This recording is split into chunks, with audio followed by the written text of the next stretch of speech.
late. Well, hello everyone. Wow, the audio is peaking on that one. I'm glad I mixed it. Let's pull the audio down just a scotch. Hey everybody, welcome to Inside Craft Show. It is me, Drew, along with the bearded one, Jeff Worley. Hi. We're also broadcasting on Facebook, but this time we've rigged the Facebook camera almost perfectly in line with the GH5 live stream camera. Yeah. So we have a duality. We'll see how this works. We have a duality of cameras going. How's everybody going? I just kind of wanted to do the general open and say real quickly, thankful for everybody who contributed, made donations or sent well wishes and thoughts towards everybody with Harvey. But I'd also love it if you guys would consider the Irma situation. Obviously, we were very cautious on it and watching it because we had no idea what was going to happen.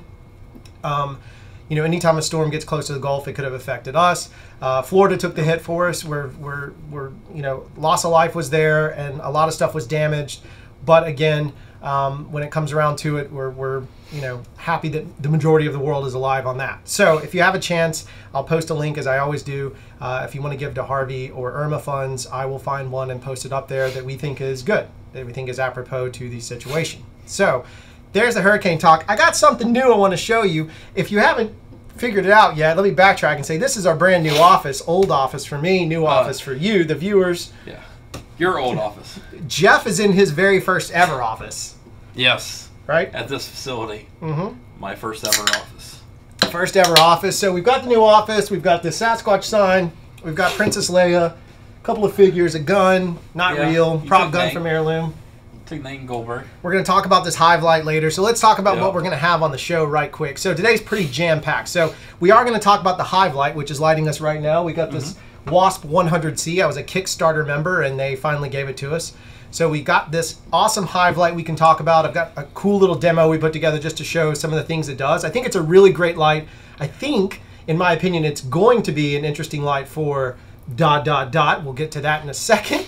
We also want to talk about Jeff and I. As you guys know, HDR and HDR content is a big buzz right now. I don't know if you're watching the Apple thing or you caught it, but Apple TVs will now support HDR. Yeah, HDR. So that's why we think it's important to talk about it now, is to have the conversation about HDR. So Jeff's going to talk about a couple of new challenges in DaVinci 14, which dropped on Monday. Monday? Monday? I don't know what day it is. Friday? Yeah. Last week. Yeah, whatever. Something it dropped. like It dropped recently, so we want to have a conversation about that. Friday. The day after my episode of That's Inside. right. So Jeff had some challenges with that he wanted to talk about. We also wanted to do a little bit of a teaser for looking at 6K high-res anamorphic footage shot on the Red and the GH5. We put them side by side. Jeff doesn't know which one it is. Only I know, but I'm curious and excited for you guys to see it because the results are pretty cool. And it's not biased one way or the other. You guys know we love our Red as much as we love the GH5, but it's a pretty interesting thing. And then the last thing we wanted to kind of talk about is I've got a little special surprise. We shot some 4K all-eye anamorphic footage, and we're going to show you guys some of that content coming up as well. But even more important and more awesome than all of that, ladies and gentlemen, I present to you the comments on the screen. Sorry, Facebook, you don't get it, but we now have comments on the screen. We can see what you're saying. We have you there. We want to see the shout outs. The only thing that's blocking is the computer monitor. I put a little halfway opaque gimmick on it. It's totally there. We can see the comments. We're happy to have your input. We've been saying we wanted to figure that out because the community adds so much to this channel. We might be the two knuckle turds talking, but at the end of the day, we're not the main K-turds. Everybody else is a K-turd involved in it. I'm bringing you all down with me, or up, however you want to see it. Yeah, so there's that. So we now have a beautiful, epic, awesome live chat window. You're now there. Please keep the swearing to a minimum. I would actually ask you not to swear at all, just out of, you know, look, we're a community and we want to reach as many people as we can as well to help them grow and get better. And sometimes foul language is a turnoff. As Jeff will tell you, we have to edit his sequences quite often. All the time. Yeah. It's actually not Jeff. It's not Jeff. It's his beard. His beard has a potty mouth. Beard gets a little angry sometimes. Beard gets a little angry. We'll talk about that later in the show. Yeah. Oh, yeah. All right. I'm not drinking LaCroix today. I've mixed it up with Polar, which is, I don't know where this came from, but it was buy one, get one free, and I'm cheap. Way to save money. Pro tip. No. Pro tip, he turned 39, so he's getting older. I did. I had my Stuff's getting birthday cheaper. Sunday. So, Sunday, September 10th. That was my birthday. Here's my social security number, 3245. I'm just kidding. Come on. 3245 is fail code, by the way. I'm just going to share that now. You've heard me refer to it. 3245 is the numbers on your phone, fail. And so if you ever need to code something in front of a client, something you don't like, think it's terrible, be like, hey, this shot looks a little 3245. And because nobody really shoots 3245, but it is there for it. Yeah. So let's jump over to the comments real quick. Facebook, Yeah. how you doing over there? I was just looking at Trevor because the newly announced iPhone X has HDR10. So there you go. The Didn't know iPhone X now has HDR10. See, we told you HDR was going to be important, and here it is coming full circle. Prepare yourselves for the onslaught of HDR10 selfies. Just be ready for it. Selfie videos, HDR10. It's going to happen. Yay. I mean, if you're into that stuff, that's cool, but that's what we're about to go on. Anything going on in Facebook a lot of people land? saying happy birthday too. Oh, thanks. I appreciate the birthday. Amateur Media Group, happy birthday, Grams. Yep, here he comes. Yep, he started. AMG, Love it. you wily rascal, you. So I hope everybody's doing okay. I hope if you were in the path of either storm, obviously, but if you were in the path of the most recent Irma, I hope you're doing all right. If not, awesome that you got on the internet. I don't know how that happened. Yeah. But yeah. Jeff is, I think, down in Florida. Jeff Fagan. Yeah, Jeff, are you down there? Yeah, so you just got power back. Jeff, you got power back and you're with us. That's fantastic. I hope everything's good. Post in the comments because now everybody can read them now. You see? Exactly. It's community. That's what we're working on. So jumping into the show, one more quick question for you guys. This is not about greed. It is nothing, has anything to do with greed whatsoever. There's just a lot of gear coming out. There's the EVA 1 that I want to test. There's a weapon that we still would like to test. I would like to do a GH5 versus Alexa test. There's a lot of things coming out, and if our clients pay for that stuff, cool, we'll sneak it in. But if they don't, it gets to be a little bit challenging. There's only so much money we can output. So I'm just putting this out there as a question. This is truly a question. I don't know squat about the internet. Is Patreon cool or totally 39-year-old dad lame? Is it 39-year-old dad lame? Tell us in the talk box there. I'm just curious to see if we throw up a Patreon, the money goes back into the show. It goes into rent more gear, test more lenses. Somebody wanted us to test all the different cards. I wish I could, but I can't go out and just drop tons of money on cards that may or may not work. I would if we were paying it with Patreon because we go that route. Some of the gimmicks that we have for it is we've got some cool shirts coming out. We've got some stickers. We've got some stuff to say, hey, thank you, here's that. We'll have obviously community chat. There's one thing that we've talked about where it's like, you can sit down with me and Jeff. We're going to give away free LUTs. Well, not free, but I mean, as part of the Patreon, there'll be a LUT. So we can custom tailor them to whatever you need or whatever you guys. You can help pick topics of the show, all kinds of stuff. I don't know how Patreon works. If it's totally lame, say it, and then we'll go forward. I'm sure Armchair General is about to destroy me. Here it comes. But I can't even look at the comments to defend myself. I think, sir, yeah, I am going to announce now that we are working on a very epic Troll Slayer t-shirt. It will be set friendly. It'll be totally set friendly. Our buddy Josh is doing that, Josh Holland. Yeah. Shout out to Josh Holland on Facebook. But it is. Yeah, there you go. Yeah, hopefully Josh will be there. Probably not. Yeah. But if it happens, we will have this epic Troll Slayer shirt that will be set friendly. So the idea is, it's like a challenge coin in the military. If you see somebody wearing that kind of branded gear, you can talk to them like you're part of the community, and everybody knows we're on the same page. I really want to make a shittle shirt, but I have a great idea for it. It's coming. That's another thing that will be part of the Patreon package if we go that route. You guys can make the call. Anyway, those will be exclusive through that if we go that way. It's just a way to, again, get more gear. So let's jump into some stuff. Any comments worth noting? Jeff, the monitor guy. Yeah. Here we go. About to get destroyed. Well, Amateur did come back. Yeah, I'm sure he did. His name changes every show. Which is true. You do call him something different every show. That's perfectly fine. So, Jeff is in Florida. So he's doing good. Jeff, glad you're good, man. Seriously, Geoff. It is Geoff, right? Trevor. Is it Geoff? Yeah. Trevor came up with the idea that if... no, sorry, not Trevor. Sorry, Trevor. MPG XS VCD. If we give the 2.0, we can make a lot of money, which is true. Do what now? If we give the firmware. Oh, yeah, sure, yeah. Because I want to have Matt Frazier. Matt, it seems nice. I'm just telling you. Matt Frazier, who might call me in the middle of this for saying this, it might become a bit, to be honest with you. It might. But in all honesty, Matt Frazier, super nice guy. I'm pretty sure he's a tiger. Like, he will thrash you. He looks cuddly, not cuddly. Sean Robinson, totally cuddly. I've never met Sean. Sean seems like a great guy. Matt's a great guy. Yeah. 9. It's the normal stuff here. All right, normal stuff. All right, great. So let's jump into talking about junk. Yeah. So Facebook, you're not going to have anything to see here as I show this footage, but if you're hanging out watching it, that's how, yeah, our one Chris Lott viewer. We just wanted to make everybody feel part of the process so you can see the two King Knuckle Turds doing their knuckle turdy stuff. K-Turds will be a t-shirt. Maybe we'll figure out how to spell it where it's not so offensive. I think we need a K-Turd shirt. I don't think Knuckle Turd's offensive. Knuckle Turd's a pretty good phrase. I think it is. I don't. It's like K-pop.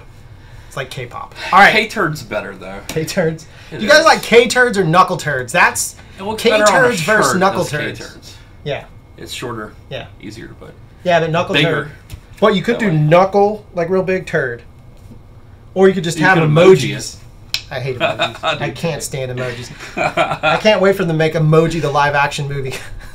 So, I don't know why that was funny to me. It was. Oh, I did want to talk about movies for 1 second. Have you guys seen Hidden Figures? One of the things that I think Trev brought it up a while back is like talking about like watching a movie together and kind of watching the film. Obviously, it will be on Netflix or Amazon. I do not endorse piracy whatsoever because as a filmmaker, I've had my stuff pirated, and I just got an email report that my film didn't sell in a couple of countries because the piracy was so high. So I'm anti-piracy. Do what you will with it. I'm not going to get in an argument about it. I just know it affects my bottom dollar as a filmmaker and a business owner.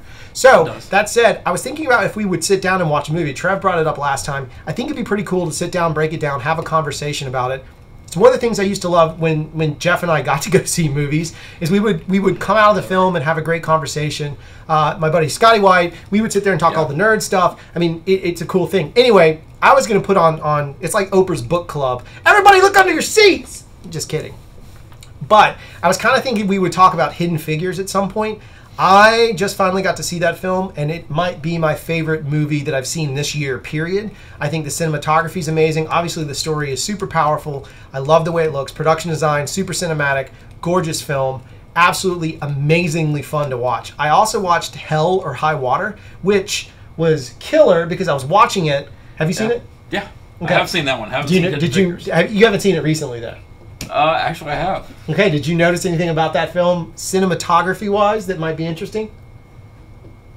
Not that I can think So of. all I could pay attention to is the edges of the frame. It's like, gosh, that looks so familiar. Something about this lens, turns out it was the Optimo 30-72. Gotcha. So they shot it on the, and I think the other one too, but they some of the shots, like it just felt right. And so the Optimo 30-72 is what we shot heirloom on, and I was so used to staring at that footage. I was pretty excited to see a lens we got to use on Hell or High Watermelon, which is a fantastically good beer. That was a great segment.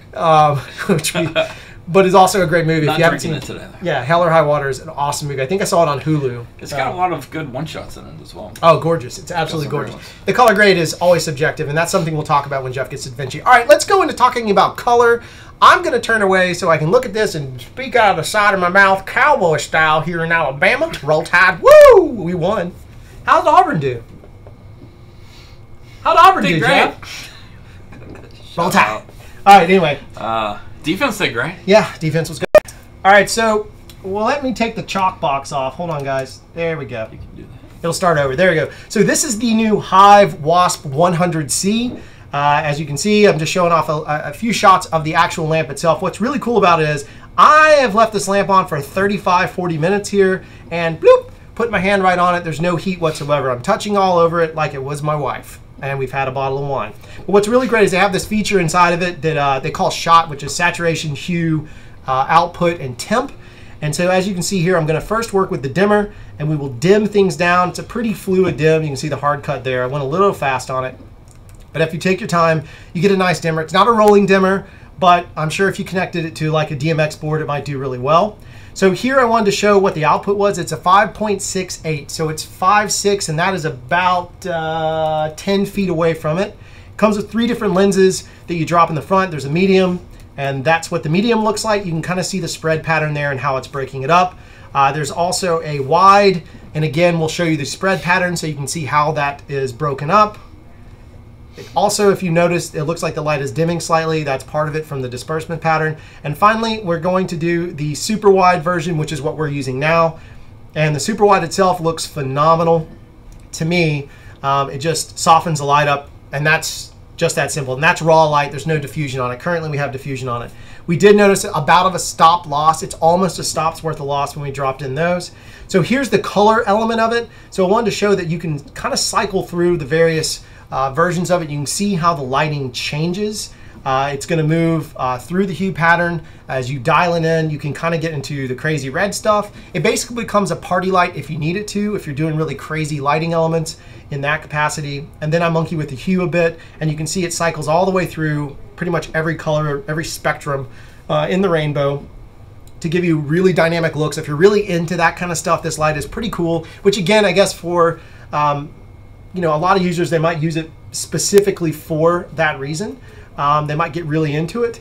I then started playing with like the color balance inside of it, and you can see I can really fine tune in some ultraviolet crazy looks just coming out of that light, and that's just me monkeying around with it, adjusting it. So the reason I got so excited about this lamp in particular is that we can take it and use it as a kit lamp for a variety of things. Like if we had 2 or 3 of them, they make great, wonderful lights for that capacity. As you can see here, I'm now changing the actual color temperature so we can shift between daylight, tungsten, so forth and so on. It even goes way high. It goes up to like almost 7,500, I think, or maybe beyond 7,500.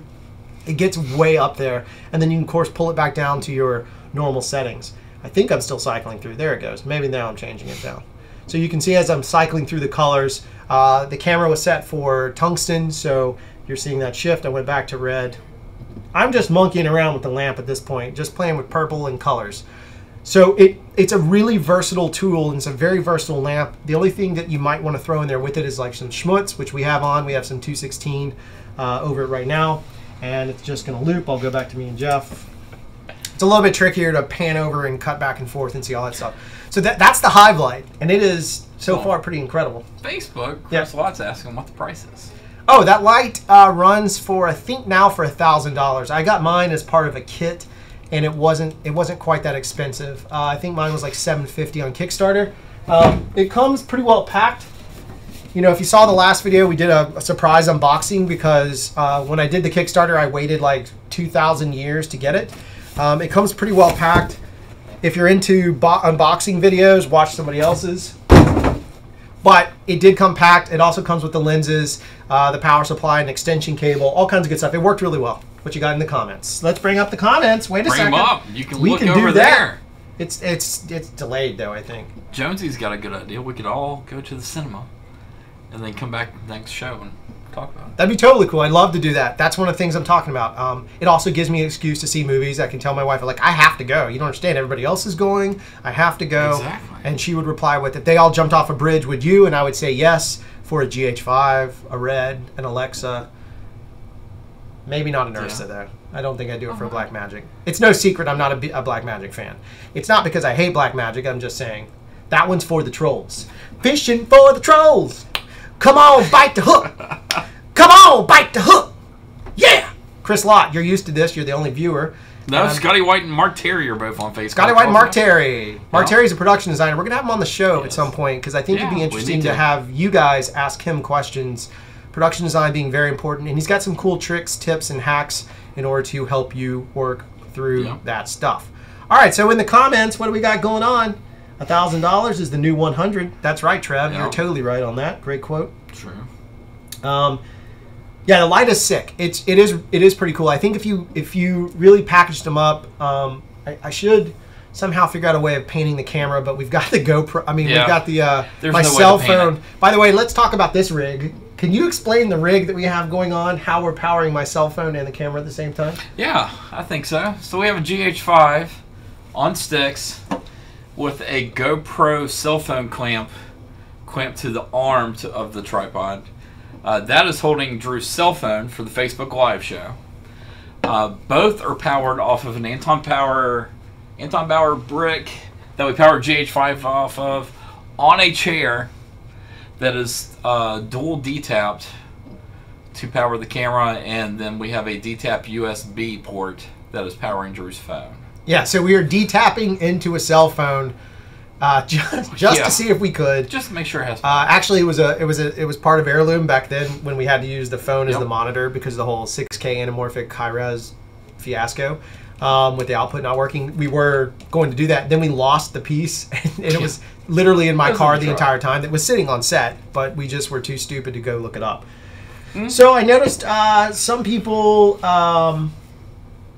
were talking about Blackmagic. I'm not trashing it. I just don't love it. Maybe I haven't spent enough time with it. Jeff likes it. I just don't personally love it. I like one. I'm not a fanboy of any camera. I'm a fanboy of lenses. I'm a super fanboy of glass, but I'm just not a fanboy of any camera whatsoever. I think they're all tools. I have seen some killer shots. I did find out from Horst, who is my business partner that worked on Fast and Furious, whatever the terriblest Fast and Furious is. What is that, 8? Fast 8? Yeah, Fast 8. They had all kinds of Blackmagic cameras all over the set when they were doing some of the scenes. He was telling me about it. So they do use a lot of different cameras when they're doing crash cams and all that stuff. So they're good enough to work in Hollywood, despite what anyone says, and the stupid misnomer that every camera must be an Alexa. Nobody's putting Alexa as a crash cam. I don't know where that garbage came from. It's the same thing with like the Netflix stuff. The Netflix camera thing is just completely silly stuff. They're talking about deliverables is what they really care about. Guaranteed you can cheat that and force it through as long as you know how to deliver properly. So that's, whatever it is. Speaking of deliverables, let's talk about HDR and DaVinci 14. I don't work in that color space. You guys have seen my grades. I'm terrible. Capital Tur, little bull. And Jeff, on the other hand, pretty good at it. I do want to caveat one more thing and say this because I do think it's important, and I want to catch the people coming in just to watch this segment because I like to post that in. If you believe that color grading and the idea of color balancing is orange and teal or skip bleach or any of that stuff, you're false. So at the end of the day, what you really need to realize about color correction is that that's what you're doing. You're correcting the image. You're making the image zero out. You're giving yourself an even playing field to start, and anything else you do, I don't care what it is, anything you do is completely and totally subjective once it's a legal image. Jeff refers a lot to the legal image, and I think people often miss the point because they get so caught up in, look at the saturation. And again, not trolling anybody, but like when you turn your TV with every gizmo it has on to full blast, when you take your TV to 11, and I promised you, the Duffer Brothers, is that their names? Duff Brothers? Yeah, the Stranger Things brothers. Stranger Things guys put out that article. It's been around for every filmmaker I know turns the 120 off and takes their saturation to normal levels. But if you like to look at it that way, that's cool. That's up to you. That's your world. Just know that that's the same way with color correction. It's subjective.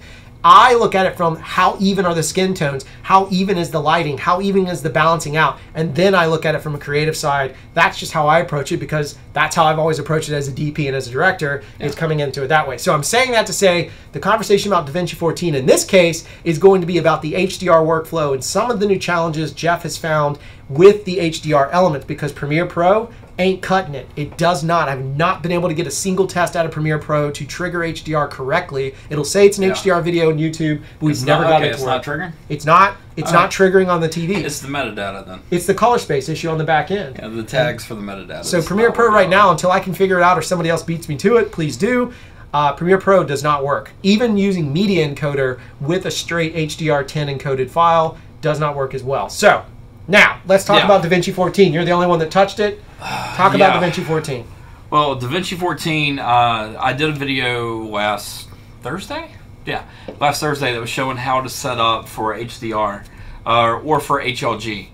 I then found out that DaVinci 14 was out of beta, so I downloaded that one, and I could not find how to do anything I said to do in the tutorial on Thursday, so I figured it out. But I do have a video coming out showing you exact steps. God, I wish I had that. I asked you. I know. I even asked Jeff. I have it. Do you want to show any footage so we can talk about it? He was like, no, I don't want to show it. I don't need to do it. Really, the thing that has changed the most is the setting up your 2084 scopes. It is now in DaVinci Preferences, not in the settings down in the bottom right when you're in DaVinci. It is now in the top left where you go. It'll be your preferences for DaVinci. And when you go to that, it'll have system or user. You'll have to click on user, and right there at the very top it says to use scopes for 2084. Click on that, then you have to close DaVinci, then reopen DaVinci to get your scopes to work. Damn it. I am going to put a video out that that shows the new version, how to do it in 14. It's a little complicated compared to the 12.5. I have found also that there is a ton of bugs still in DaVinci 14, and I'm probably going back to 12.5 probably at the end of the day. So it's not that DaVinci 14 is broken, it's just the same reason. If you guys ever look at any post supers or get into a conversation with a lot of post houses, a lot of them won't upgrade immediately. They don't just jump to the newest OS update or Windows update, or not I almost said firmware update, or software update on the software packages they use. The reason why is because inevitably there's going to be a bug in it, and until it's worked out, there's an issue. So a lot of times we quarantine. So Jeff actually quarantined that version so we could work on it and test it out. And I mean, he started on Friday.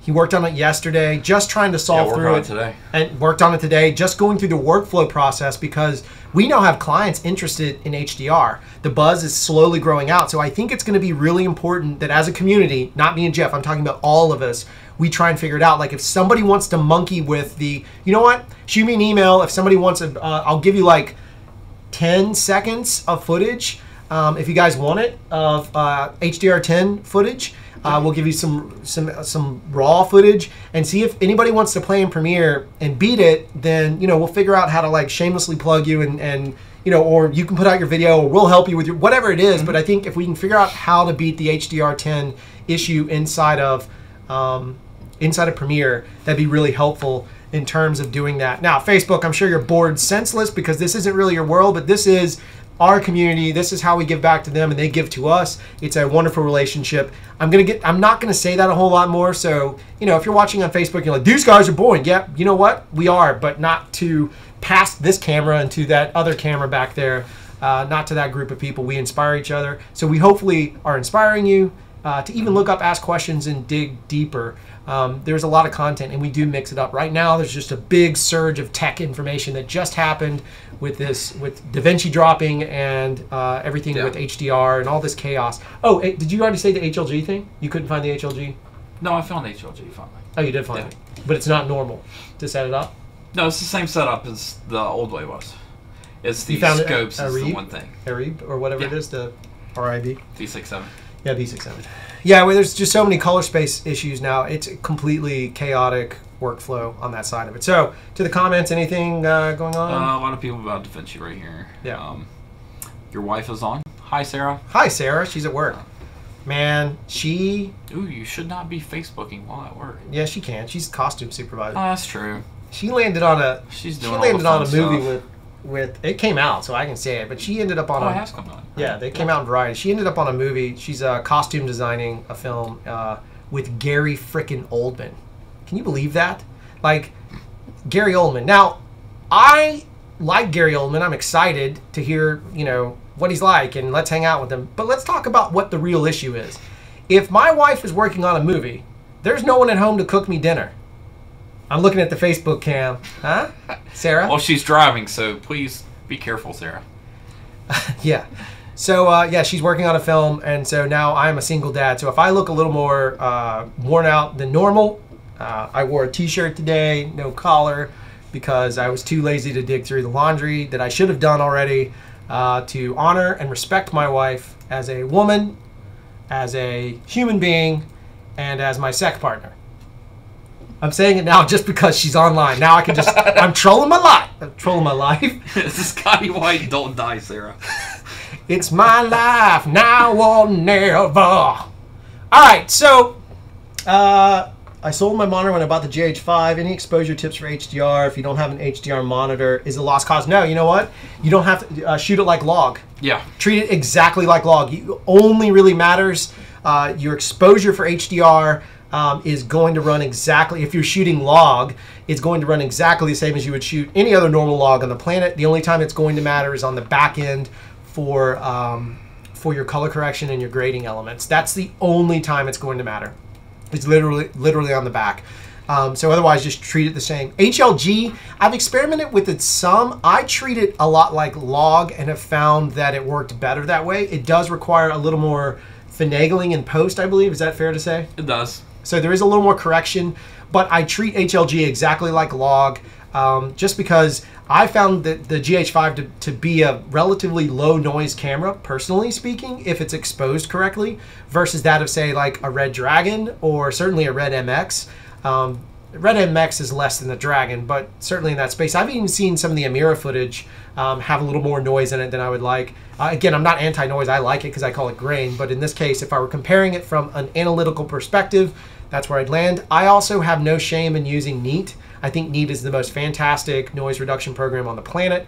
It works awesomely. You get what you pay for with Neat. It just totally works. It's kind of like Real Steady. Real Steady is amazing. It is a pain in the butt to learn, but is the, like, Warp is fine, but Real Steady is like night and day different. Just taking handheld footage and balancing it out is pretty crazy, and it does a great job. So there we go on that, Trev. If that answers your question. How does scopes work on the GH5 when shooting HLG? Well, you got a couple of options with that. The first and most important being that you can set different tone protectors, if you will. That's true. Mode 1 and Mode 2. Mode 1 and Mode 2. I don't remember which is which, but one controls the mids, or prevents the mids, or helps the mids, rather. You don't have the other camera in here, do you? I don't. You can grab it if you want. Yeah, let me go grab it, because it tells you which one. Yeah, Jeff's going to look it up and tell you for sure. But one helps the mids and one helps the highlights. Jeff's pulling the other camera in. And we'll take a look at it. While he's doing that and he's out of the room, let's take a quick look at this Red versus GH5 6K high-res anamorphic using the exact same lens. This is the Angenieux 30 to 72 millimeter lens. We used this lens absolutely on Heirloom. We also just talked about it earlier. It was used on Heller High Watermelon. It was used on those two pictures. So let's take a look at that footage and see what you guys think. I even labeled them with an A and a B. Let me get rid of the...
All right, there you go.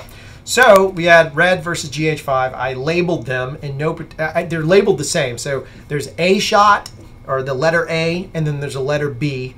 And you have the back and forth on those. I will let discussion commence. Let's bring back up our gimmick here. Ta-dow. So we have the chat. So you have A and B. We're going to actually talk about it in detail on Friday. We're going to reveal Jeff watching it. We even had Dawson. Thursday.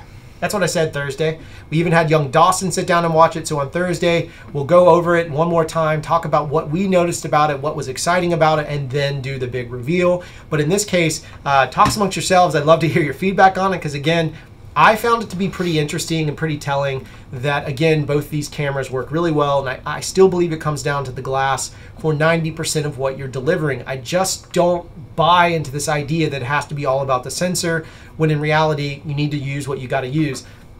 we were talking the other day about we have a potential shoot coming up where we've got some car rigging to do. And instead of putting GoPros, which are really easy to deal with, we honestly were having a conversation about let's just pitch them on GH5s. It's feature work, but it's pitching them on GH5s because being able to put a GH5 in there and set it the way I want and go forth, I just got to make sure I get a good audio click track.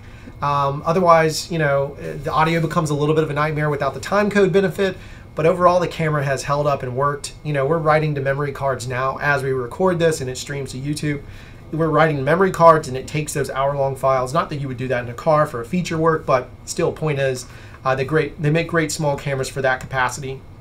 Letting the tools of space work as they go. My wife is now talking trash. Yeah. Don't be Or gross. was, yeah. She says, don't be gross.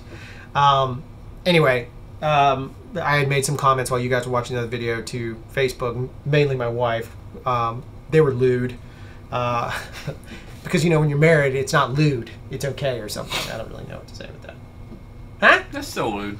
Yeah. When other people are listening. Yeah. So Jeff has a pretty good assumption. What do you guys think? Red, GH5, any thoughts? That judder from the stream? Probably so, yeah. I think I wouldn't judge the quality of the video. We're kicking it up through a live stream that's 1080p 30.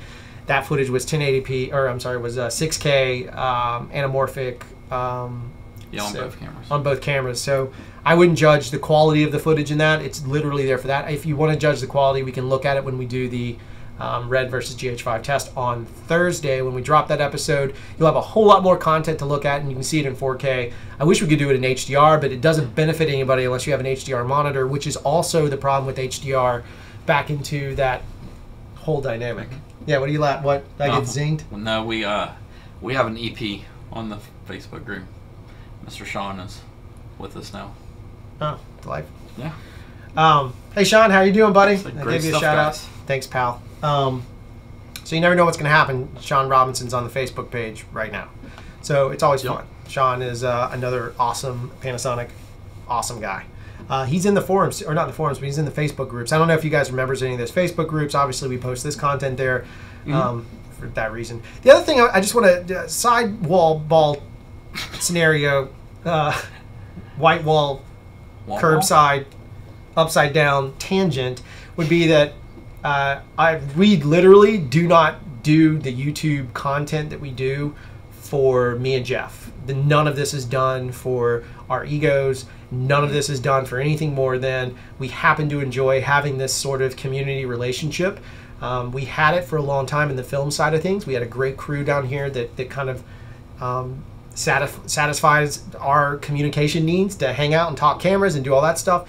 But most of them got really good at what they do, and so they moved away. So we decided to take what knowledge we have and find others who had great knowledge and see if we can merge it into one awesome group, which again is this community. So I just want to say, like, none of this is about us. Like, we're not making money off the YouTube videos, I promise. I think the last report we saw was like $200, which we've already spent in renting PL mounts for the Red because we don't own one. We always have rented. So we rented a PL mount. We've rented other lenses. We've done all that kind of stuff. We bought things to test literally for that. So the money goes back into it. So it's like, again, this is not the Patreon thing. This is literally us just saying, like, we do this because we care about growing and seeing how this community moves and balances and has fun. We want to make sure you guys are having fun. All right. Do you focus about, let's see, I saw a focus question. I love worried about the focus changing when the car's bouncing for the car rig thing. No, not really, not at all. You got to set the level right, and then it'll be fine. Here's the thing. If you pay attention to a lot of car shots, a lot of them have gone process trailer, which really helps, which is a vehicle pulling a camera trailer. Process trailer makes it way easier. Yeah, it's super easy. The poor man's process trailer is a U-Haul out of the back of a flatbed, or just a U-Haul with a big pick-em-up truck towing it, and you mount the cameras. No, I've never really been worried about it.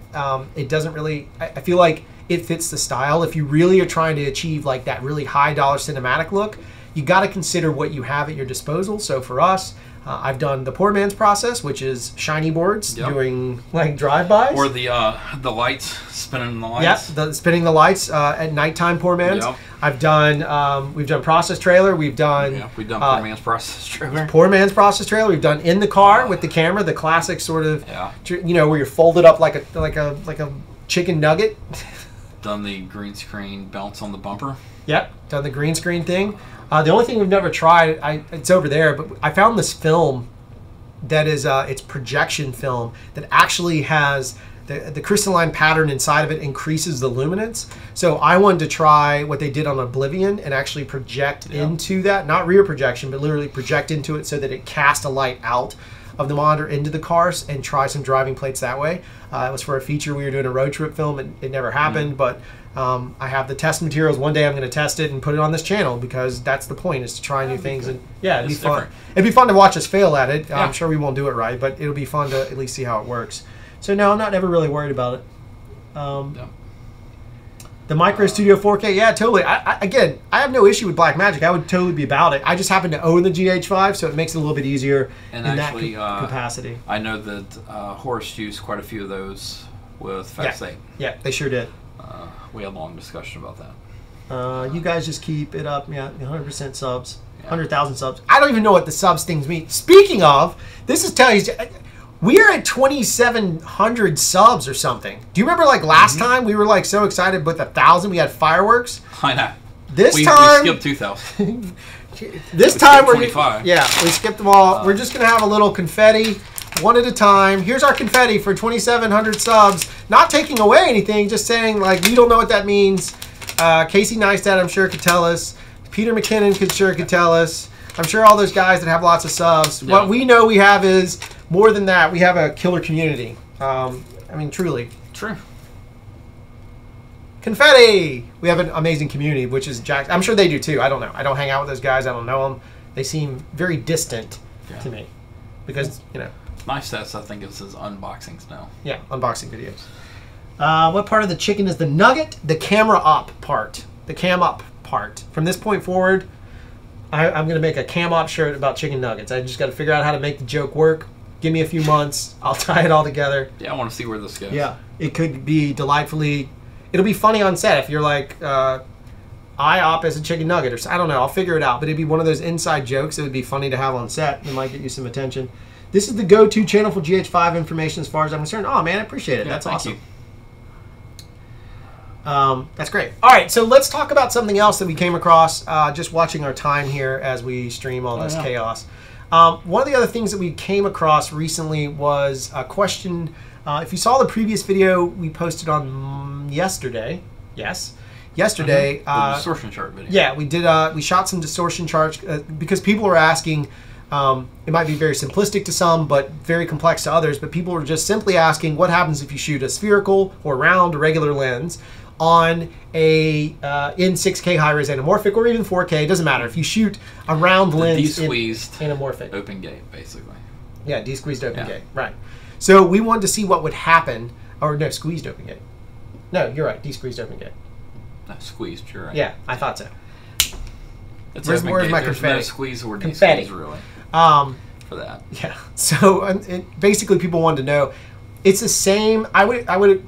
It's the same way as like shooting a red at 6K. It's the idea that you're going to overshoot the frame a little bit and know you're going to have to crop in. Yeah. So it's the same idea. So if we're delivering 4K, I have the ability to. It's as simple as if we take this and this is. If this is our screen, right? It's very simple. Here's our image. We're like this to this, so you can zoom it in. It's dumb as that sounds. That's the simplest way I know to put it. You quite literally have a square image that you drop on your timeline, and I use Premiere percentage or points or whatever it is. You actually reduce it down on a 4K timeline. If you drop it on a 6K timeline, you're going to blow it up. If you drop it on a 5K timeline, you're going to blow it up by 2 to 3%. If you drop it on a true 4K timeline, you're going to take it to 82%. So you're going to shrink it to 82%. So 6K high-res anamorphic on a 4K timeline looks amazing. That led to a series of questions about people asking about how's the 4K all-eye look. And me and Jeff realized, oh crap, we actually haven't shown any of that. And it's a new feature, and it's amazingly awesome, I think. So let's look at the 4K all-eye footage. Here is a little sample. If you hate lens flares and you hate J.J. Abrams, which announced today or yesterday or maybe earlier today is now the director of Star Wars 9 after the other guy got let go, then you're going to hate this part.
All right, so there you go. That is the 4K anamorphic all eye mode. I did see someone ask a question about how does the 6K high-res anamorphic work in Premiere.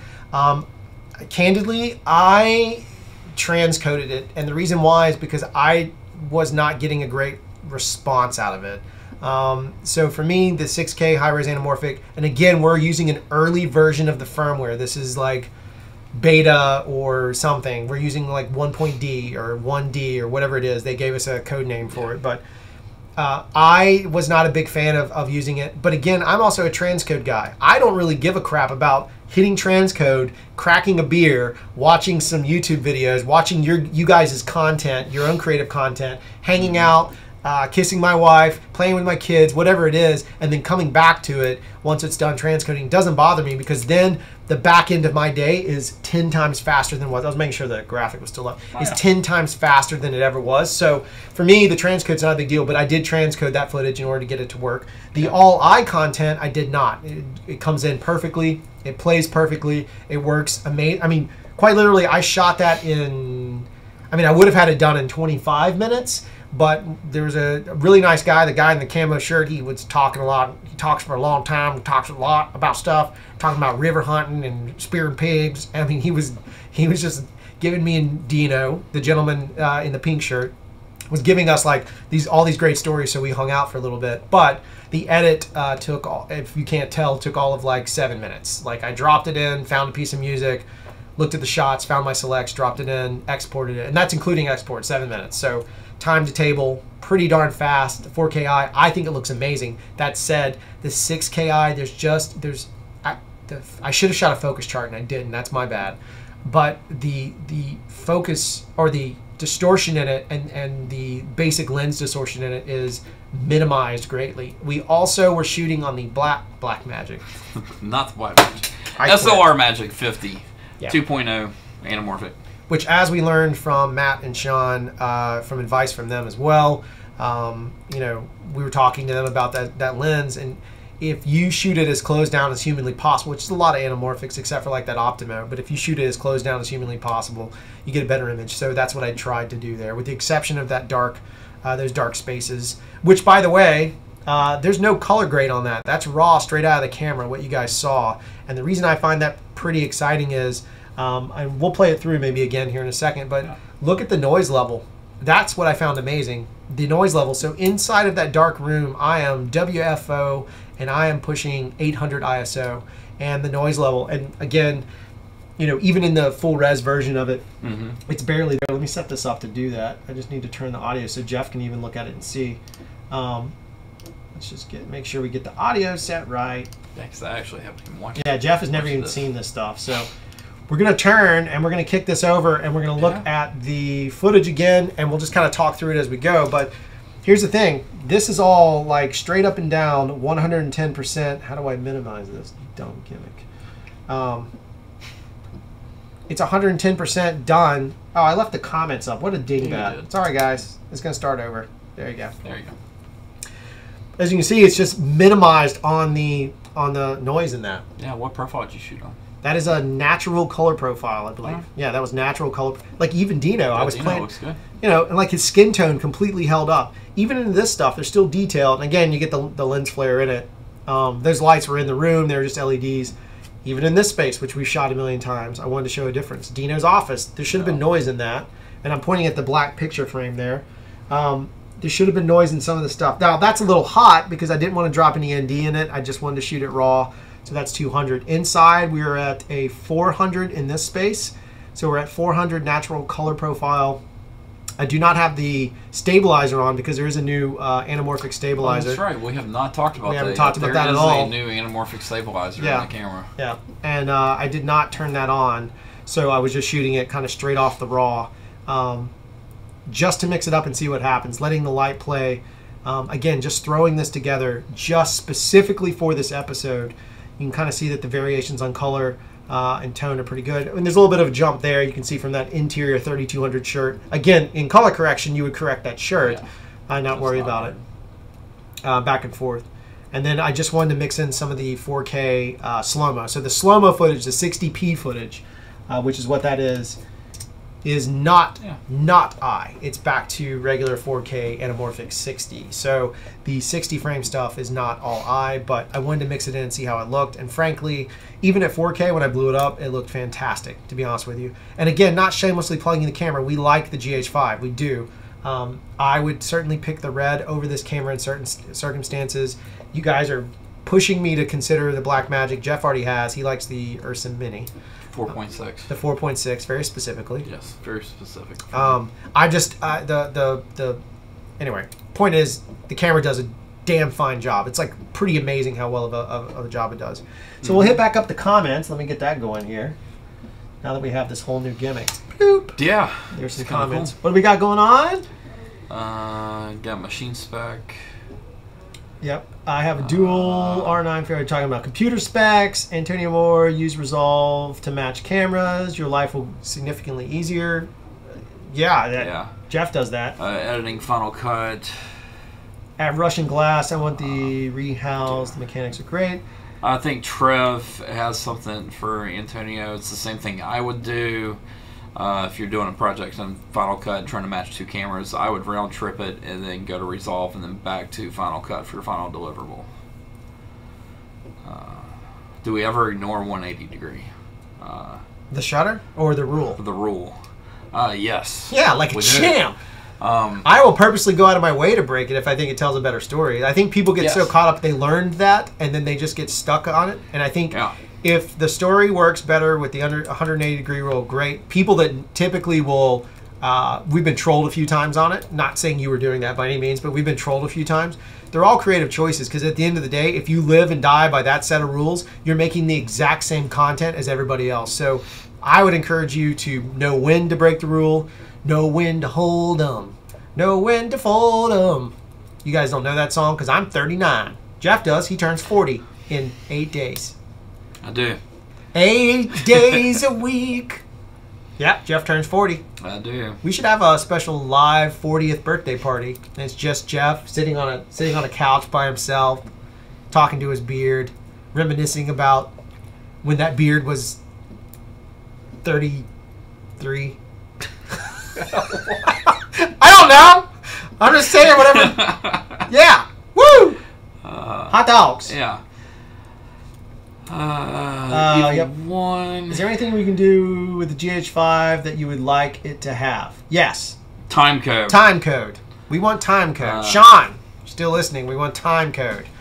Only because it would matter in post. Otherwise, syncing it up and that stuff is fine. It's not the end of the world. It's actually pretty It's not easy. the end of the world. You do it on features as well. It's kind of a spoiled baby thing to want time code. The real reason for us, the real reason it would be handy is, if you had TC, then you could, jam sync or gen lock the cameras. If you're doing that kind of stuff, if you're doing VFX with it, if you're using it as a witness cam, I think VR would need it. So there's a lot of cool features about it that would be handy in that space. I have yet to step into VR world one day. I find it a little daunting that I have to light a specific way. I feel a little bit limited. But we want to experiment with VR, so I'd like to experiment with VR with the GH5. Otherwise, that new Sony little square camera, what is that? I think it's an A7S II. It's just the box. Looks pretty rad for building up VR rigs from that. And other people do it with GoPros. I don't want to get into VR conversation because I have no knowledge in it. I mean, you guys are welcome to have that conversation. I can sit here and read, but I'm sure that's probably not entertaining television. Will you guys put out firmware 2.0 alarm when it drops?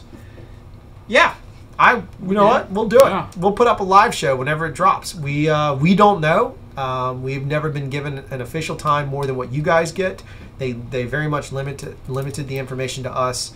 Probably protecting their own interest, which is smart. I mean, they're a big company, but yeah, we have no idea. It's going to drop. When it drops, it's going to drop for all of us at the exact same time. Didn't the GH4 have time code? I don't think so. I don't think the GH4 had time code. I didn't use it. I don't know, because I didn't use GH4 We tested as on well. one feature. I think we've talked about that before. Yeah. Did you? Let's see. Ariel. Did you have the opportunity to test the noise difference in high ISO between normal shot and anamorphic mode? We actually have not pushed that together. No. We did shoot 1600 ISO on Heirloom. Yeah. Outdoors on purpose so that we could push it. Yep. And then indoors where we actually had to. Yeah. And if you haven't seen it, we're not shamelessly plugging Heirloom. No. It's a camera test. If you don't like the story, turn That's the music really off, what it is. cue up some death metal or K-pop, and just enjoy yourself. If you don't want to watch the story side, it is a giant camera test. It was done. There were shots framed. There were things put together on purpose. I will tell you, we did do some neat noise correction, which we do on everything we do, which everything in the world needs to be noise reduced at some point, but we did it very specifically for a look that I was trying to achieve. So there is a little bit of neat noise correction. I'm not going to tell you where, but it's in spots you probably wouldn't imagine. I will tell you that some of the cave shots are not neat noise corrected. Yes. Fair to say? Yep. Yeah. Very so fair to say. Not in the cave.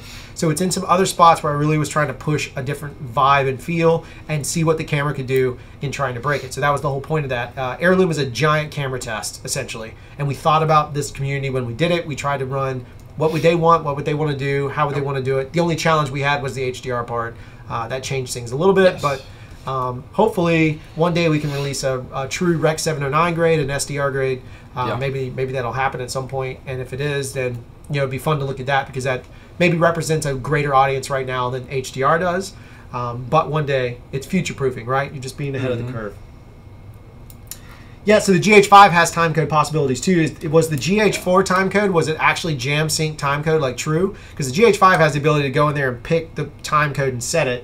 Time of day and free run. That's not what I'm referring to. I'm literally referring to like on the back of a Red, there's a jam sync space or a Genlock BNC for us to kind of time together that way. Design guide. Tentacle to sync time code over audio channel. It's like the old sync. Yeah, the old audio classic. striping. Yeah, I'm gonna totally get one of film. those, which I think is awesome. Yeah. But people are asking what I would ask from this camera. That said, like that is how I would do time code now if we had. if I was using the GH5. Yeah. I mean, the EVA 1 where you stripe is it over the an new audio channel. is the new conversation that needs to be had as well because the I EVA agree. 1, I think this camera's great, and the EVA 1's obviously got a higher price point, and I'm kind of wondering, again, I want to rent it and play with it, so we want to test it. We want to do a GH5 versus EVA 1, but more importantly, I just want to shoot on that camera because it's a whole nother beast. Yeah. Does Apple TV have HLG HDR support? I do not know. I don't think so. I can't confirm that because if they were touting that Amazon and Apple came to agreement, so Amazon projects all of their content or displays all of their content in delivers all their content in HDR10. Yeah. Netflix is HDR10. Yep. And I don't think the other one, I don't know who the other one was that they mentioned. They had another source. They're also talking about their films being delivered, which means that's HDR10. Not slamming HLG, but HLG is really great for broadcast. I think HDR10 will probably become the film standard because if you guys remember when we talked about it in the video, and in case you haven't seen it, check it out. It's pretty interesting. But HLG works on a relative scene. So it takes like the entire scene and creates a relative, it adjusts the highlights relative to that. Not automatically, but your adjustment is going to go that way. So when it projects the image or displays the image, there's a relative adjustment to based on the entire scene or sequence that it flags. And I don't totally know the science behind that. There's a great white paper by the BBC that tells that. That's where I got my info from. HDR10 goes shot by shot, meaning HDR10 is exactly what the levels that Jeff told this cloud to be. If Jeff has this cloud at 920 nits, that cloud is at 920 nits and it does not change. So the HLG, if your TV is set up with all the crazy gizmos on, it will automatically adjust for those gizmos. It will compensate for those gizmos, not the motion thing, but your highlights and your brightness. Whereas HDR10 will not. So if you are not in a controlled environment, HDR10 is or could look rather strange. For example, Heirloom HDR10, and I noticed we got a little bit of troll feedback, not troll, but people's opinions. It's not fair to say troll at all. People's opinions on the look of Heirloom were all over the place. A lot of people liked it. That's fine. I don't care at the end of the day. What I found interesting was a lot of them were viewing it, saying they were viewing it in HDR, but I don't have any idea of how their TV's set up. Most people that have HDR monitors or televisions right now that are viewing that content are basically have their TVs in demo mode like you see at Best Buy. So I don't know, or I'm assuming they do. I don't know if they're seeing it as we saw it, because to us, the balance on that image was absolutely perfect. There was control where we wanted it and not. But again, that's color, not color correction, that's color grading. Color correction we were perfectly correct. We were all legal limits. Those clouds were exposing exactly where they were supposed to. The blacks were where they were supposed to be. Everything was really well balanced. And then, me and Jeff made our own creative choices from that. I'm just not a big fan of overly saturated images, so that doesn't matter. But point is, that's an HDR thing. I would assume that Apple 4K HDR is going to be HDR10. They're probably going to have HLG because sports will have it, but I imagine most of the media content, the movies and TV shows you're going to watch are going to be in HDR10 for now, unless they're broadcast. A lot of people are talking about how also has Dolby. Netflix does Dolby Vision as well. Yeah, my TV, I have a Vizio Vizio reference series, an older one, 2016 model or 2015 model, and it does Dolby Vision, and it looks good. Don't get me wrong, it looks amazing. It doesn't show you all of Dolby Vision. It can't. Exactly. The human eye can't even see all of Dolby Vision is 10,000 nits, and you have to have the license to be able to render it out from Dolby. So it's not something any of us are going to be able to do anytime soon. MPEG has a great question. What does a TV that can't reach 900 nits do with HDR10? It exposes it to that point. It doesn't clip it. It just leads up to that point. You're just not getting the full dynamic range of the image. That's the truth. That's why if you think about HDR10, I confused a lot of people with this statement, or I don't think I confused this community, but some others might have been confused by it. HLG allows 17 stops of dynamic range, not in the camera, in the display. So it's all about and I don't mean the on-camera display, I'm talking about the delivery display, how you watch it on your television. It's about 17 stops. HDR10 is 26 stops. Yeah. HDR10 is 26 stops. Here's the problem. Unless you're dealing with the Sony BMW 3000 or whatever the heck that new whatever it's called, unless you're dealing with that really high-end one, it doesn't really matter because it's not working. So in that space, the HDR element, really the HDR10 is giving you the same as HLG right now until better monitors come out. Then HDR10 is going to be a little bit more powerful. Dolby Vision, a totally another beast. I think it's into the 30s or 40s. It's got to be. It's going to 10,000 nits. That's insane. I don't even think the human eye can read that if that's what I'm seeing correctly. So it's going to come down to tech specs and digging in a lot of pixel peeping on that stuff. It's all going to be relative. You're going to have people that are going to take one side over another, and there's going to be there will. Like Dino owns is opening a gun shop, and the one thing about gun owners, I'm a gun owner. I'm not a crazy lunatic. I'm just a gun owner. So the one thing that's funny is when looking for a gun I wanted to purchase, you will get into conversations. Same with cars, right? Same thing with cars too. You'll get into conversations where people are going to tell you that this is the only one, and they'll argue up and down because they also happen to own that very one. And the reality of the situation is, I don't care what it is. I just want the best possible image for the needs of the audience. And if I want the audience to experience the film the way I wanted to, HDR10 is the only way I'll go. Period. That's for me. However, if I'm really trying to hit a broad audience and give them as much exposure as I can to a bigger idea, like news or broadcast or sports, or I'm really trying to push it out, and it's not selective audience, meaning they're not choosing the content, they just happen to stumble on it, HLG is going to be the better way to go. Does that make sense? I know I feel like I'm on a rant. HDR10, all right, so Antonio asked, what's the difference between HDR10, Dolby, and HLG? A lot. Yeah, there's a video on there. Hopefully I answered. I might have a lag, so I don't know. Hopefully I answered that for you, Antonio. If not, just hit me up. No, you've got it right. Stay in the chat afterwards, and we'll whenever we kill the stream, Jeff stays in there. We both try and answer as many questions as we can because eventually we have to get back to work. It's already 3 o'clock. We have to get back to doing stuff. Is Apple TV going to be, the real Aaron Collins asked, is Apple TV going to be competition to Netflix, Hulu, and Amazon? No. Apple TV is going to be a device that displays those channels, those mediums for you, right? So Apple is just going to be the bridge between those. If I didn't get to see the rest of it, it didn't look like they said what I wanted. I was really hoping Apple TV would come out with pick your own cable so I can just get rid of all the dumb cable networks out there that I don't watch, get it down to the bare bones, save myself some money, let my kids have their 26 Disney channels. My wife can have her TLC channel. I don't even know if Sarah's still watching, but I know on Wednesday nights what you do. We used to have like game night, and I was never home, and so my kids watch terrible TV, reality TV with my wife. Yeah, he has a P series, not R series. Given in Stephen Eastwood asked, giving any thoughts on the EVA 1? I you know, I can read all this stuff. I don't speculate till I've touched the camera, put it in my hands. It's the same approach we had to the GH5. I can read all the tech all I want. It's all marketing. There's nothing wrong with marketing. That's what we do for a living, essentially, or we supply the content to marketers. But I can't give an opinion on it until I touch it and play with it and use it in a real world setting. Even camera tests, to the most part, are wastes of time, in my opinion, until I can physically put my hands on it myself. Yeah. Me and Jeff can work it through our process. We have our own sort of very unique, sort of quiet way of doing things. Until we started this channel, that has worked for us in growing our business. So I can't really do it. That said, the one thing about the EVA 1 that interests me is the dual ISO. I haven't shot VariCam. Let me see if I can find this real quick. Let me see. I got this relic somewhere in here. For me, dual ISO time code, like a time sync in it, will be awesome. I also am a massive fan of SDI in and outs. And I know that EVA has SDI out on it.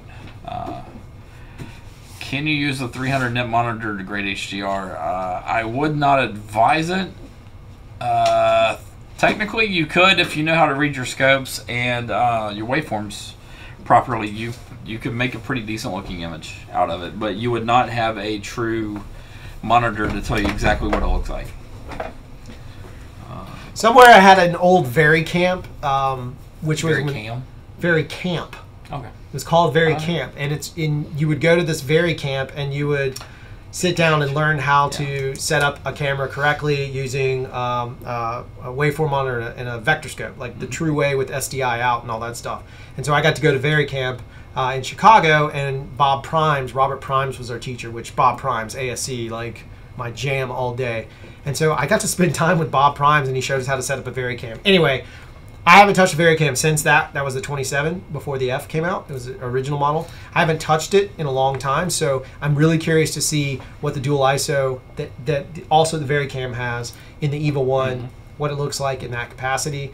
You know, the 5.7 imager and all that kind of stuff. It sounds fun, but I just want to see how it holds up. It looks a little boxy, and I feel like, personally, if I was going to make an assumption, for me, I already own a boxy camera called a Red, so it probably won't steal my business in that capacity, but it might be a really good rental for long-form doc work. It kind of reminds me of a C100, 300, not a huge fan. I mean, I like those cameras for workhorses, but it's just something about the ergonomics of those cameras and I just don't get along very well. That's just a personal thing. Yeah.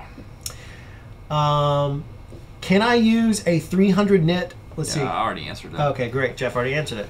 What monitor would you recommend to grade? Affordable-ish. Honestly, the Sumo. Yeah, the Sumo is kind of what we've been talking about here for a really cheap HDR monitor. It's Atmos Sumo. That's their 19-inch monitor they have. That, and just make sure that it is color calibrated correctly, and it should work pretty decently. Sailing Rewind's here. Oh, he was in Irma. Whoa, Sailing, are you all right? I hope you're okay. Yeah, Sailing Rewind, another Irma. Jeff is here. Another gentleman named Jeff is in the group, Sailing, and he was also mentioning that he was dealing with Irma as well. So I'm happy you're okay. Good to know that. Trevor, I think you're correct. It should mean that it's at least 1,000 nits.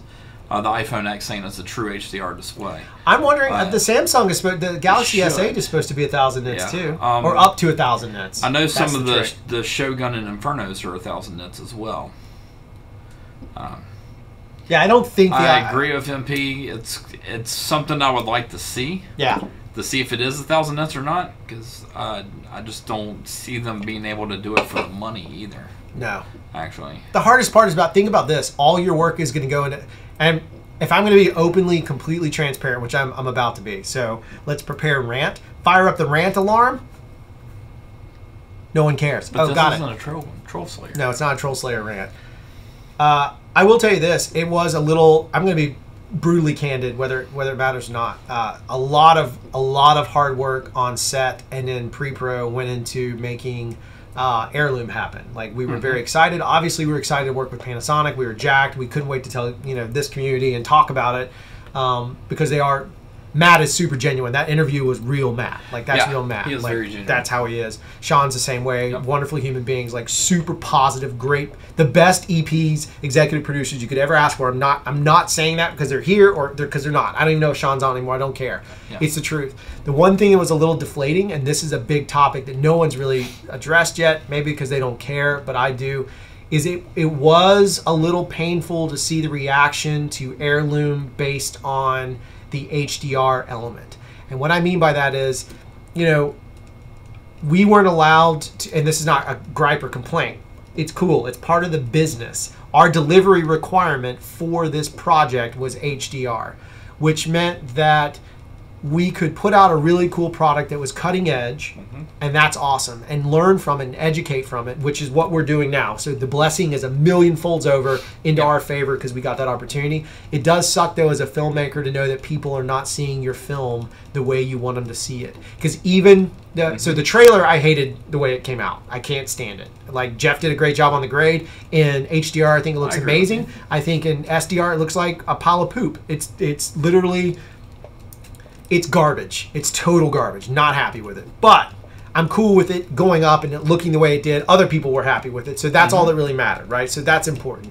The thing is like, it's a control mechanism as if you've dumped this much energy and you've seen the cast and crew and the people around you put this much time into a project, for it not to look exactly the way you did. So there were long conversations about color balance with why his iPhone was or the case was going to be pink and why that worked so well, and talking about his shirts. We did camera tests with his shirts, and I would take pictures and look at them and study them. We went through lots of different shirt variations. Me and Sarah did, like trying to figure this out and make sure we wanted this certain look. Talking to Jeff about how it would grade, and then, you know, if someone doesn't get to see it in the way you intended, it's, you know, it's not deflating. It's just, it can be a little bit of like, ooh, a little bit of a blow when you're like, damn, I know how it looks. I got to see it in HDR.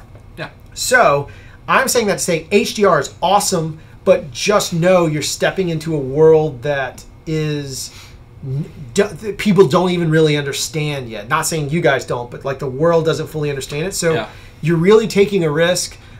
Just make sure your skin is thick enough and that your hide is strong enough to repel the bullets and deal with it, because it's not going to potentially be a perfect exhibition. When I have films go to a film festival, I ask to watch the print every single time. I ask to watch the print.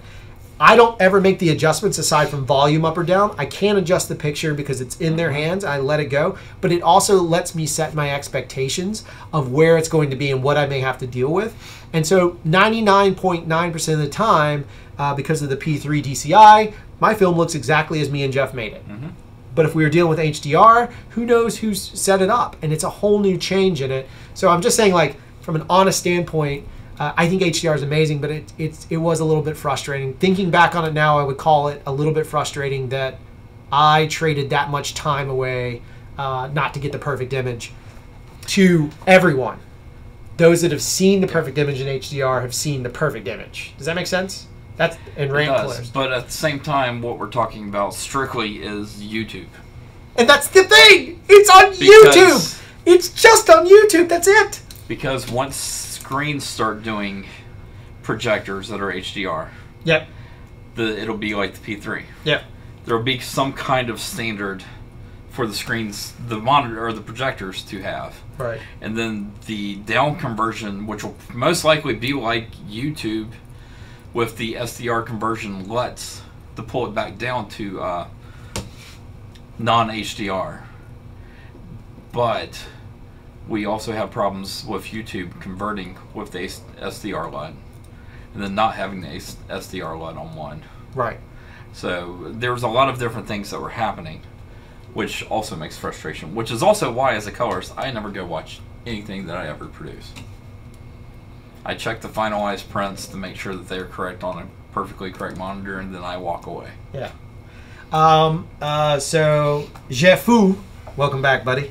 Ask if Panasonic helped us out. Yeah, tremendously. I mean, I'm telling you, like, they are the greatest of all, behind our back, supporting us the entire way, knowing that we are stepping into uncharted territory. You got to think there's a post from Mystery Box, and that's really it. Yeah. I mean, that's it. So everything we had to do, and his post is actually outdated based on how they update FFmpeg and go through this process. So we were using something called Hive, which is a great free app that was a pain to find in the first place. And I was on all the different blogs and chat rooms reading all this stuff, but no one had really ever solved it. It was a lot of theoretical stuff. So for us to do it, it's a theoretical thing. So don't mistake anything I'm saying. I am thrilled with how Heirloom turned out. Don't get me wrong. I am super happy. It was great. The bummer is that not everybody can see it the way we saw it. That's what I'm trying to say essentially. Is the bummer of HDR is until everybody has it. They're not, you guys. I mean, the HDR is insane when you see it. The clarity is insane, too much so. And we've talked about that before. But it is the waterfall shot right before the bag comes up over the edge. You can see every detail in the water in the background, the far background. It's exposed, and you can control it. It's nuts. It's absolutely nuts. So anyway, that's what I was going with. Jefu. Yeah. Yes. 100% agree. I think that's why HLG is the way to go. MPEG said that. MPEG saying HLG is the way to go. He and I have talked back and forth. We have a great conversation about it. I'm with you. I think MPEG's the way to go. Yeah. Woo. I think HLG is going to end up being probably the winner. I know this is going to sound a little crass, but I'm being sincere. I think it's going to come down to whatever the porn industry picks. If the adult film industry picks HLG, that will be the primary standard that we see. If the adult industry picks HDR10, which I just have no interest in adult content. I have no interest in that. Nope. Being Let's HDR go back to in film. any form. Make it back soft. Everything needs to be soft, a little bit smooth. That's all I want to see from this point forward. I got equifoliopia, whatever that thing is that people are saying they have from American Horror Story. I actually have that. You know that picture of the lotus blossom that they sometimes put on like people's skin or whatever? Right now, gives me anxiety. Yeah. I can't handle it. I have equifoliopia. Yep. All right. So we should probably shut it down somewhere. Oh, thanks, Ichi. I truly appreciate that. That means a ton. Because, dude, your stuff is always aces, so I truly appreciate that. Panasonic's fantastic customer service. Scott R says, yeah. Yes. Panasonic is delightful. They're the easiest ever to deal with. Mushi, is that right? Mushi? Yeah, Musa. My question is a bit out of scope, but I have an option to buy a Sony A7S II or GH5 or Blackmagic Mini 4K. I'm making a short for festival. Help. I would need a lot more information than just that. Because what's the story? What's the elements on that? Yeah, are you shooting nighttime, daytime, exteriors, what lenses do you have access to? Because are you shooting daytime, nighttime? What's the bulk of it? What's the breakdown on it? If you want to send us an email, send it over. Do you mind posting it up there? Mushi, shoot me an email and I'll help you with the breakdown. It's drew@craftshow.com, CRFTSHO.com. Jeff's going to throw it in the comments for you. Just throwing them we'll help you. Yeah, there you go. Me and Jeff will help you break that down. That's a little more complex question to give you the best answer. I can shoot you an email and cover it way better. I hope you're cool with that, Mushi. So I'm gonna. Oh yeah, cool. So you got it to work on the Ninja Inferno. Jefu got it to work. So it does work on the Ninja Inferno. You can turn on the LUT. Was it not crazy different though? Can you tell them in the comments? Like it's nuts, night and day if you watch the SD. Because if you watch it on an Inferno, you can toggle it on and off, and it was pretty crazy. Yeah. Yeah, if you haven't checked out, Scott R is talking about Ichidomo. If you haven't seen his work, totally check it out. He has gorgeous stuff. He does. All right, cool, Mushi. Thanks for the email. I should probably wrap it up. It's 3:30 almost Central Time. 3:20. We've been going for an hour and a half, and I still have work to do. So does Jeff. So we're gonna close it out. We'll stay in the comments for like maybe 10 minutes, however long it keeps it up. We'll stay that going. Based on the delay. So if you guys have more questions, we're going to stay in there, but I'm going to kill the live stream. Thanks again for watching. Don't forget, you can always find us here on Tuesdays when we can. If we have a job come up, we'll tell you. We'll post it somewhere. Let us know. Please let us know about the... I'll go back. What was the decision on Patreon? I have no idea. Does anybody have ideas on Patreon? It was kind of both in the middle. People not like Patreon? I didn't get to read the comments. That's the crap thing about this live chat thing is it doesn't let me keep the comments. Yeah. I'd love to know about Patreon.